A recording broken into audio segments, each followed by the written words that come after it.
Welcome back to our channel. இன்னைக்கு நம்ம பார்க்க போகிறது வெண்டைக்காய் கத்திரிக்காய் காரக்குழம்பு. எப்படி செய்யறதுன்னு பார்க்கலாம் வாங்க. 4 ஸ்பூன் எண்ணெய் ஊற்றிக்கலாம். 1/2 ஸ்பூன் கடுகு, 1/2 ஸ்பூன் வெந்தயம், நீல வாக்கில் அரிஞ்ச ஒரு வெங்காயம், ஒரு பச்சை மிளகா, கொஞ்சம் கருவேப்பிலை கொத்தமல்லி போட்டு நல்லா வதக்கிடலாம்.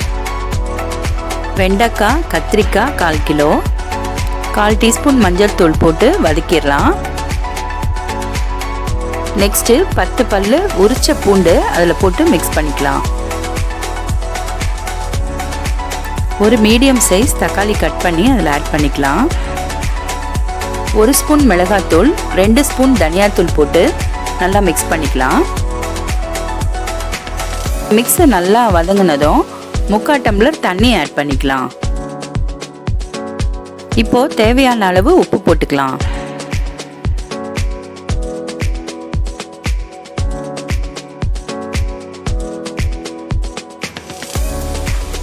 ஒரு நெல்லிக்காய் சைஸ் புளிக்கரைசல் இதில் ஆட் பண்ணிக்கலாம்.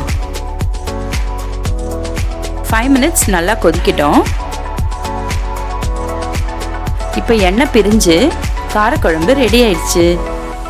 நீங்களும் இதை ட்ரை பண்ணி பாருங்கள். எங்கள் லில்லிஸ் ஃபுட் சேனலை லைக் பண்ணுங்கள், ஷேர் பண்ணுங்கள், சப்ஸ்கிரைப் பண்ணுங்கள், கமெண்ட் பண்ணுங்கள். மறக்காமல் பெல் பட்டனையும் கிளிக் பண்ணிடுங்க. பாய்.